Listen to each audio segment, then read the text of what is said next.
중간 선거를 앞두고 전직 대통령 등을 상대로 한 폭발물 테러 위협이 잇따르고 있어 FBI가 수사에 나섰습니다. 지난 5년 동안 이민세관 단속국에 체포된 한인은 총 600명인 것으로 나타났습니다. 외교부가 재외공관 무급 인턴을 여전히 운영 중인 것으로 드러났습니다. 뉴욕시 의회가 성인 대상 영어 교육을 실시하는 단체들에 총 400만 달러의 보조금을 지급한다고 밝혔습니다. 이번 주말 뉴욕 뉴저지 일원에 강풍을 동반한 폭우가 예보됐습니다. 이상은 이 시각 주요 뉴스입니다. 시청자 여러분 안녕하십니까? KBN 뉴스입니다.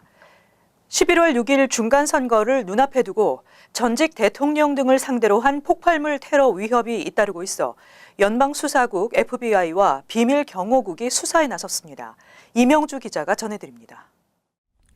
전직 대통령의 집과 맨해튼 타임워너 센터에 폭발물이 배달돼 연방경찰이 수사에 나섰습니다. 전직 대통령을 경호하는 비밀경호국은 어제 오바마와 클린턴 두 전직 대통령 자택에 배달될 수 있는 잠재적 폭발물을 탐지해 차단했다고 밝혔습니다. 비밀경호국은 해당 소포들은 일상적인 우편물 검사 절차에서 폭발성 장치로 즉시 확인돼 적절하게 처리됐다며 경호 대상자들은 소포를 받지 못했고 받을 위험도 없었다고 말했습니다. CNN 뉴욕 지국이 있는 뉴욕 맨해튼의 타임워너 센터에도 어제 폭발물이 배달돼 뉴욕 경찰 당국은 입주자들을 긴급 대피시키고 수사에 착수했습니다. 폭발물이 들어있는 소포는 CNN 우편물 보관소에 놓여 있었습니다. 두 전직 대통령이 모두 민주당 출신이고 CNN이 도널드 트럼프 대통령에 반대하는 민주당 편향적 언론이라는 점에 비추어 볼 때 민주당을 혐오하는 쪽에서 저지른 범행일 가능성이 높은 것으로 추정됩니다. 백악관은 대변인 성명을 통해 폭발물 소포 사건은 끔찍한 공격을 시도한 것이라고 규탄하고 비열한 행위를 저지른 자는 법에 규정된 최대한의 책임을 지게 될 것이라고 경고했습니다. KBN 뉴스 이명주입니다. 지난 5년 동안 이민세관 단속국에 체포된 한인은 총 600명인 것으로 나타났습니다. 뉴욕주에서는 총 43명의 한인이 체포됐으며 맨하탄에서 체포된 사람이 19명으로 가장 많았습니다. 시라큐스대 산하 업무기록평가정보센터가 지난 5년 동안 ICE의 이민 단속 자료를 분석한 보고서에 따르면 이 기간 체포된 전체 인원 약 48만 명 중 한국 국적자는 600명으로 집계됐습니다. 뉴욕주에서는 총 43명의 한인이 체포됐으며 맨하탄에서 체포된 사람이 19명으로 가장 많았습니다. 뉴저지주에서는 에섹스 카운티에서 29명이 체포돼 가장 많았고 한인 밀집 지역인 버겐 카운티가 9명으로 뒤를 이었습니다. 한편 한인 밀집 지역인 퀸즈 카운티에서 단 한 명의 체포 건수가 없는 것은 피난처 도시 등 각 로컬 정부에 따라 IC의 단속에 협조하는 정도가 크게 차이나기 때문으로 분석되고 있습니다. 전국적으로는 이 기간 캘리포니아주의 한인 체포 수는 156명으로 가장 많았으며 조지아 80명, 텍사스 54명, 뉴욕, 뉴저지, 펜실베니아 38명 순이었습니다. 한인 체포 건수는 지난 2014년에서 2015 회계년도 총 193명을 기록한 이후 감소세를 보여 2017-2018 회계년도에는 지난 5월까지 121명이 체포됐습니다. 한편 이 기간 IC의 전체 체포 건수 약 48만 건 가운데 28%가 전국 10개 카운티에 집중돼 있어 텍사스주가 가장 많았고 다음이 애리조나주와 캘리포니아주였습니다. 외교부가 청년들의 열정페이를 강요하는 재외공관 무급 인턴을 여전히 운영 중인 것으로 드러났습니다.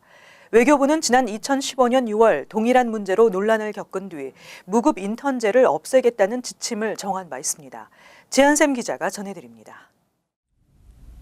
국회 외교통일위원회 소속 더불어민주당 이인영 의원이 외교부로부터 받은 자료에 따르면 외교부는 2015년 6월 무급 인턴 운영 금지 지침을 낸 이후에도 올해 5월까지 12곳의 재외공간에서 총 371명의 무급 인턴을 채용한 것으로 나타났습니다. 뉴욕 총영사관과 주 UN 한국 대표부도 15명과 119명의 무급 인턴을 채용했습니다. 뉴욕 총영사관은 2015년 2명, 2016년 6명, 2017년 7명 등 모두 15명의 인턴들이 동포, 정무, 상무, 재경 업무와 공공외교 업무를 지원하는 일을 한 것으로 조사됐고 UN 한국 대표부는 2015년 39명, 2016년 49명, 2017년 26명, 올해 5명 등 119명의 무급 인턴으로 각 위원회 보조 업무를 한 것으로 밝혀졌습니다. 뉴욕 총영사관과 유엔 대표부는 지난 2015년 인턴들에게 열정 페이를 강요한다는 비난과 지적을 받은 바 있지만 개선되지 않았습니다. 외교부는 지난 9월 이 의원의 문의에 유급과 무급을 막론하고 재외공간 인턴 채용은 불가하다고 답변해 관련 내용에 대한 현황조차 파악하지 못하고 있었던 것으로 파악되고 있습니다. 이인영 의원은 재외공간 무급 인턴 문제는 감사원과 언론 등이 꾸준히 지적했던 이슈임에도 불구하고 외교부는 재외공간의 인턴 채용에 대해 모니터링을 하지 않았다며 외교부 방침을 무시하고 무급 인턴을 채용한 재외공간에 대해 엄중한 문책이 필요하다고 강조했습니다. KBN 뉴스 지한샘입니다. 뉴욕 한인 봉사센터 KCS와 가정상담소 등 뉴욕에서 성인 대상 영어 교육을 실시하는 단체들에 뉴욕시 의회가 총 400만 달러의 보조금을 지급한다고 밝혔습니다. 코리 존슨 시의장은 23일 기자회견을 열고 뉴욕시에 거주하는 외국인 총 50%가 영어를 능숙하게 구사하지 못하는 것으로 나타났다며 영어 교육은 절실하다고 밝히며 뉴욕시에서 성인 영어 교육 프로그램을 운영하는 47개 단체를 지원한다고 발표했습니다. KCS는 10만 달러, 가정상담소는 8만 달러를 지원받습니다. 뉴욕시 시민단체, 도서관, 대학 등이 포함된 이번 보조금 수령 대상에는 퀸즈 15개, 맨하탄과 브루클린 각각 12개, 브롱스 7개, 스태튼 아일랜드 1개 단체가 선정됐습니다. 존슨 시의장은 회견에서 뉴욕은 이민자들이 일궈낸 도시로 이민자 커뮤니티에 대한 지원은 필수라며 이민자를 위한 영어 프로그램에 400만 달러를 지원하게 됐다고 밝혔습니다. 시의회 재정위원장 데니얼 드럼 시의원도 앞으로 존슨 시의장과 협력해 성인 영어 교육 프로그램을 강화해 나가겠다고 밝혔습니다. 미국의 많은 젊은 층들이 건강보험 문제를 매우 중요하게 생각하며 단일 전국 건강보험제도를 지지하고 있는 것으로 나타났습니다. 한편 뉴욕주 하원에서도 모든 뉴욕 주민들이 건강보험 혜택을 받을 수 있도록 하는 뉴욕 헬스 법안이 통과된 바 있습니다. AP통신과 여론조사기관 NORC 공공문제연구센터가 15세에서 34세의 젊은 미국인 1,052명을 대상으로 한 설문조사 결과 69%가 단일 전국 건강보험제도, 즉 모든 주민이 주정부가 제공하는 건강보험을 갖게 되는 싱글페이어 시스템을 지지하는 것으로 나타났습니다. 또 젊은층 민주당 지지자들의 88%, 공화당은 40%, 독립당은 60%가 정책에 찬성했습니다. 특히 설문조사에 참여한 62%는 건강보험 문제를 이민 경제 문제와 동등하게 매우 중요한 안건이라고 지적했습니다. 이번 중간선거에서 젊은 유권자들은 단일 전국 건강보험 제도 외에도 공립교 학비 면제, 최저임금 등 정부 서비스 확대를 지지하는 것으로 나타났습니다. 뉴욕주에서도 싱글페이어 시스템 도입을 위한 노력이 진행되고 있습니다. 지난 6월 연방 하원 14선거구 민주당 예비선거에서 현역 조셉 크라울리 하원 의원을 제치고 당선된 알렉산드리아 오카시오 코르테스 후보도 전 국민 무료 건강보험을 공약 1순위로 내걸어 당선됐습니다. 또 지난 6월 뉴욕주 하원은 모든 뉴욕 주민이 건강보험 혜택을 받을 수 있도록 하는 뉴욕 헬스 법안을 표결에 붙여 찬성 91표, 반대 46표로 통과시킨 바 있습니다.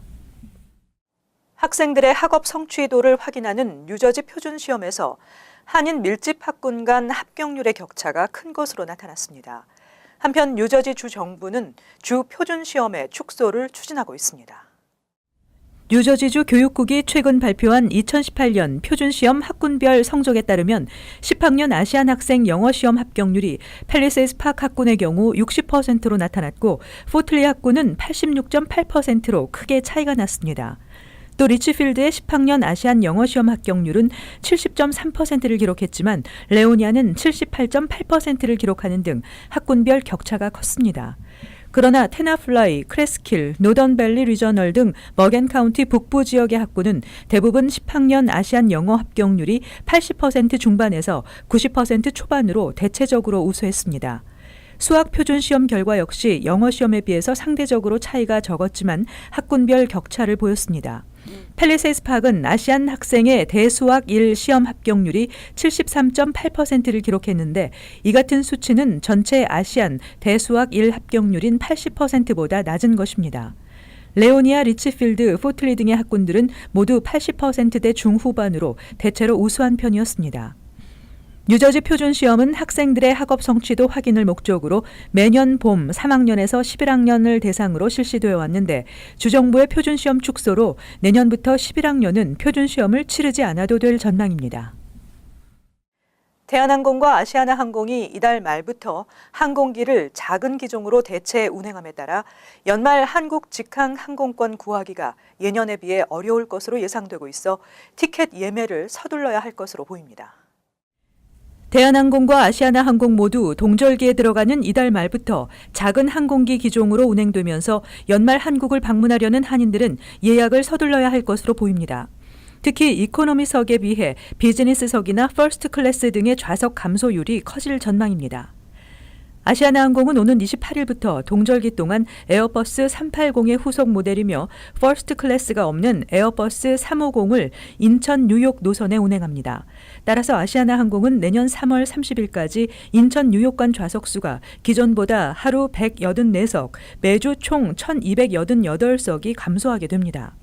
대한항공 역시 오는 28일부터 일부 운항 기종이 변경됩니다. 0시 50분에 출발하는 밤 비행기의 기종이 407석의 A380에서 보잉 747로 대체돼 39석이 줄어들게 됩니다. 총 94석이던 비즈니스석은 절반 수준인 48석으로 줄어듭니다. 그러나 오후 2시에 뉴욕을 떠나 인천에 도착하는 낮 비행기의 경우 종전과 똑같이 A380을 그대로 운행합니다.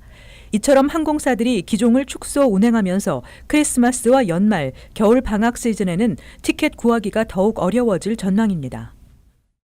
겨울 폭풍이 예년보다 일찍 찾아올 것으로 보입니다. 이번 주말 뉴욕 뉴저지 일원에 강풍을 동반한 폭우가 예보됐습니다. 국립기상청은 오는 26일 밤부터 28일 오전까지 뉴욕시와 롱아일랜드, 뉴저지 등지가 겨울 폭풍 영향권에 들 것이라고 예보했습니다. 기상청에 따르면 이번 겨울 폭풍은 해안가를 중심으로 시속 40마일이 넘는 강풍이 불 것으로 예상되고 1에서 2인치의 강우량을 기록할 것으로 보이며 지역에 따라 눈이 내릴 것으로 예상됩니다. 이번 주말 기온도 뚝 떨어져 낮 최고 기온이 화씨 50도대 초반, 밤 최저 기온은 40도대 초중반으로 내려갈 것으로 예보됐습니다. 그러나 다음 주 중부터는 다시 기온이 올라가 낮 최고 기온이 60도에 육박할 것으로 예상됩니다.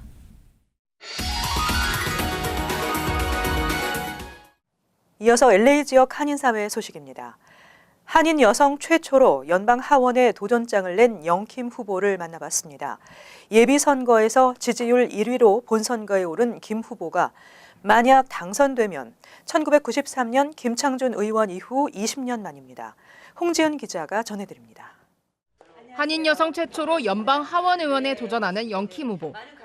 주민들의 삶과 직결된 선거 공약을 제시하며 표심을 자극하고 있습니다. 불필요한 세금과 규제를 없애 비즈니스를 활성화시키고 보수가 안정된 일자리를 많이 늘리겠다고 밝혔습니다. 지금 스테이트 오브 캘리포니아 같은 경우는 원래 세금이 너무 많습니다. 그런 그 over regulation, over taxation 때문에 어떤 정책을 내놔도 캘리포니아 주민들에게는 그거를 빨리 이제 피부로 느끼지 못하는 그런 문제가 있지 않습니까?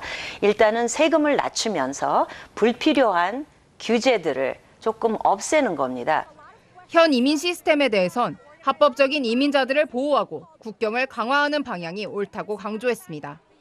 미국에서 제대로 살아가면서 또 혹시나 추방당하는 일이 없을까 하는 그런 걱정을 하지 않고 미국에서 합리적으로 합법적으로 살아갈 수 있는 방법은 저희들이 마련해서 다카 수혜자들을 구제해줘야 된다고 저는 그렇게 믿고 있습니다. illegally stay하는 사람들, 그런 사람들은 당연히 법을 어긴 분들이기 때문에 거기에 대한 합당한 대가를 또 치러야 한다고 봅니다. 한인들의 가장 큰 관심사 가운데 하나인 교육 문제에 대해선 학생과 직접 연결된 지역 교육구의 재량권을 확대해야 한다고 목소리를 높였습니다. 최근 불거진 하버드, 예일대 등 아이비리그 명문대의 아시안 입학 지원자 차별 문제도 적극적으로 파헤칠 것을 약속했습니다. 지역 교육구에 재량권을 더 주어서 그분들이 그 지역에 맞는 그 커리큘럼이라든지 policy라든지 이런 거를 스탠드를 만들어서 거기에 맞는 교육을 해야 된다는 얘기입니다. 우수한 학생들, 특히 아시안들이 공부를 더 잘하면서 다른 이유 때문에 불이익을 당하는 일은 없어야 됩니다. 이외에도 김 후보는 남북 통일과 미주 한인들의 이산가족 상봉기회 확보 등 한미 북미 관계 완화에도 가구 역할을 하겠다고 밝혔습니다. 20여 년간 연방과 지역사회를 넘나들며 싸운 내공으로 지지층을 확보한 상황. 지금이 연방의회에서 한인의 힘을 보여줄 수 있는 기회라며 한인들의 적극적인 지지를 호소했습니다. 지역 사회에서 많은 분들이 저의 그런 experience를 많이 인정을 해주고 있습니다. 이런 좋은 기회에 한인이 미 연방의회에 입성할 수 있는 기회가 있으니까 특히 39지구에 살고 계시는 우리 유권자들 투표 날까지 기다리지 마시고 일단 우편 투표해서 메일로 보내주시면 저희들에게 큰 도움이 되겠거든요. 한인 정치력 신장은 정계에 진출뿐만 아니라 한인들의 관심과 참여에서 시작한다는 영킴 후보. 민주당의 길 시스네로스 후보와 접전이 예상되는 가운데 한인 유권자들의 한 표가 미주 한인 정치 역사의 판도를 바꿀 중요한 전환점이 될 것으로 보입니다.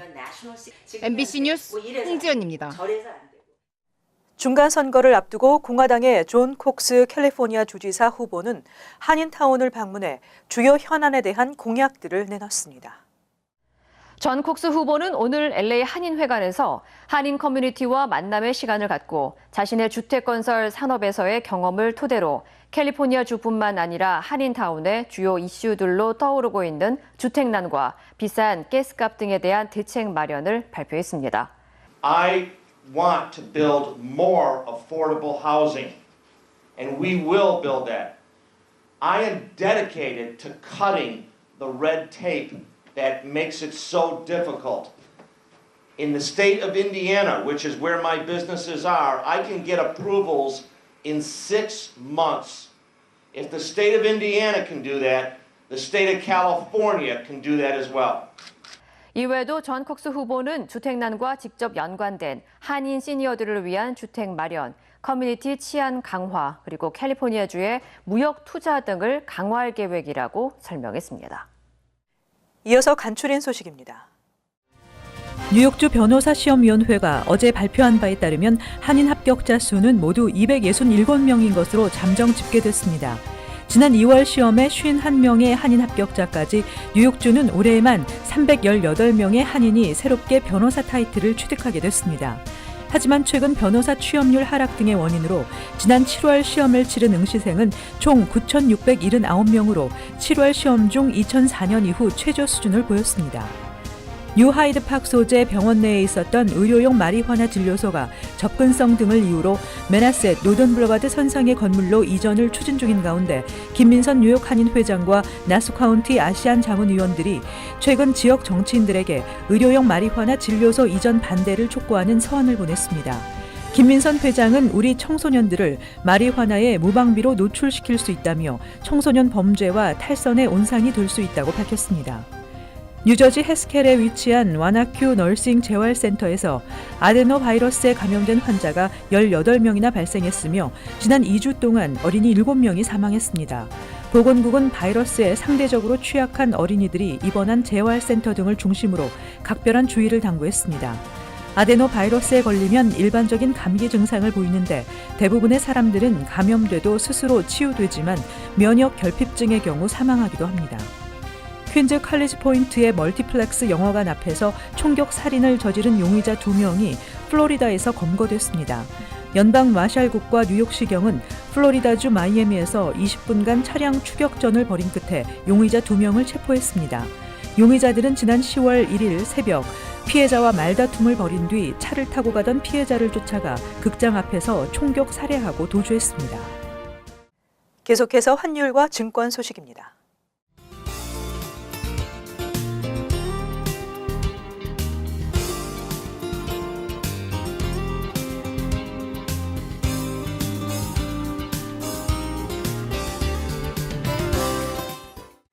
끝으로 날씨 전해드립니다. 금요일 대체로 맑겠습니다. 낮 최고 기온은 53도, 섭씨 영상 12도, 밤 최저 기온은 46도, 섭씨 영상 8도. 토요일 강풍을 동반한 비가 내릴 것으로 예상됩니다. 일요일 대체로 맑겠으나 곳에 따라 비가 예상됩니다. 이상으로 KBN 뉴스를 마칩니다. 시청해주신 여러분 고맙습니다.